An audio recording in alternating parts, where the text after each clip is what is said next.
Hello and welcome to my little bookish corner of the internet. My name's Harriet. Today I know I'm in a different location. There's some stuff going on. Basically I can't go home at the moment, so I am at my boyfriend's house, which is absolutely fine. I can still film here.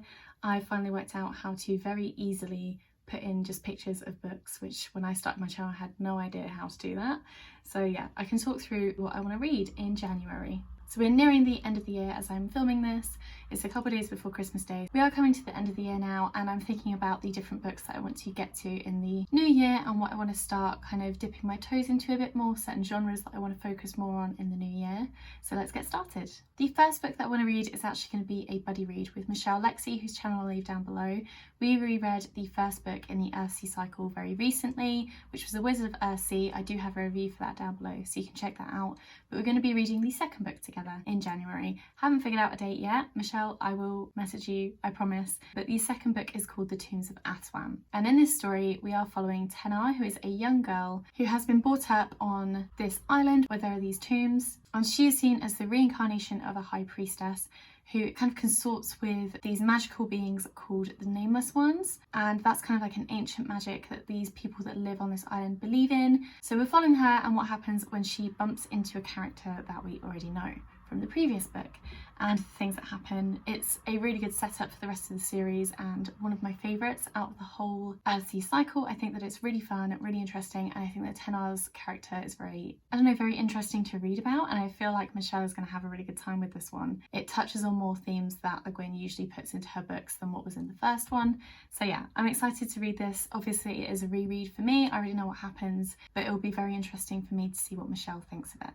Sticking to the fantasy side of things, there is another book that I've been putting off for ages. I think I've had it since either last Christmas or last May, I can't really remember, but it is The Name of the Wind by Patrick Rothfuss. I've heard very mixed reviews about this just off the bat, but this is a fantasy series and I've seen it described as a heroic fantasy. I don't know too much about it, to be honest. We are following this main character who appears to be an orphan, and it seems to be him attempting to get into this school for magic users, and that is pretty much all I wanted to look at and find out without ruining things for myself.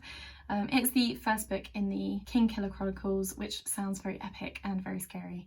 So I'm excited to get to that. It's quite a big book, but with my current situation, I'm going to be off work for a little bit. So hopefully I can get to it at the start of the new year, and then I'll be able to kind of cut through a fair few pages before I start back at work again. And then we move on to some books that are not fantasy related. So obviously fantasy I know that I already know and love, but I definitely want to get back into my classics. I said last year that I was going to do this and I kind of completely failed. So one author that I definitely want to read more from is Jane Austen, and I have yet to read Sense and Sensibility. Now I have seen the film with Kate Winslet and Emma Thompson in it. I thought it was really lovely, so I'm excited to read this book and see what it is really about. But we are following the Dashwoods and what happens when the father dies. So we're following the mother and her daughters, and the eldest daughters, Eleanor and Marianne, and what happens to them and kind of their quest for love, living in this world where they've been left with little to no inheritance from their father. And their family members, their aunt and uncle, from what I remember from the film, are not very nice people, and I think they take the money from them. So they're not left with a lot, and it does mean that they do struggle to find good couplings, because back then everything was very much based on the worth of a person by how much money they had. So yeah, I think it'll be very interesting, and I also hope that it'll be quite an easy and quite a romantic read. Then getting on something a little bit more modern, we've got Conversations with Friends by Sally Rooney. I recently read Normal People by this author and really enjoyed it. Now I have got this on my Kindle, which I have brought with me, and I do have a physical copy back home as well, so I can either read it all on the Kindle, or if I do get home then I can pick up the physical copy of it as well. Again, I don't know too much about this and I don't want to really ruin it for myself, but we are following our main character Frances, who is a 21-year-old college student, and we're following her as she kind of navigates life and relationships, friendships, and what happens. I have a feeling this is going to delve into mental health as well, same as with Normal People, so this is something that I've been interested in reading for a little while now, and I have heard, again, mixed reviews, but I did really enjoy Normal People, so hopefully I do enjoy this as well. And then the final book that I'm going to set for myself to read is Winter by Ali Smith.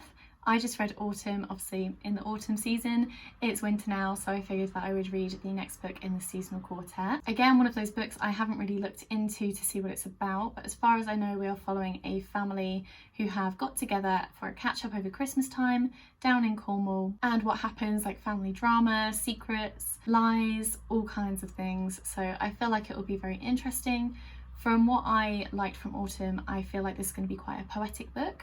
least that's kind of what I'm hoping for, and that is what I really did enjoy from autumn, so hopefully that does come through in this book as well. It's probably going to be quite quiet and quite a relaxing book as well, hopefully. So I thought it would be a nice way to kind of round off the month. So those are all the books that I'm setting for myself to read, and then if I do read anything else, that is just kind of a bonus. At the moment, work has been crazy, obviously I'm not there right now, but I feel like when I get back, everything will have changed because I've been off for a little while. I am okay, by the way, I just don't need to talk about it, and I don't really want to talk about it, so yeah, we'll just leave it there, but everything is fine. But I just won't be back for a little while, so yeah, we're just going to kind of set low expectations, see what happens, and if I read more than what is on this list, then that will just be perfect. If not, that's also fine, but these are just the main books that I'd like to get to. If you have read any of these, please let me know what you thought to them, or if they're on your list. Also let me know if you do want to do a buddy read. Obviously I'm going to be doing that book with Michelle. It doesn't have to be this month, it can be next month, but if there's anything that you want to read that is on this list, please let me know and we can read it together. But yeah, that is it from me today. Thank you so much for watching, and I'll see you in my next video. Bye!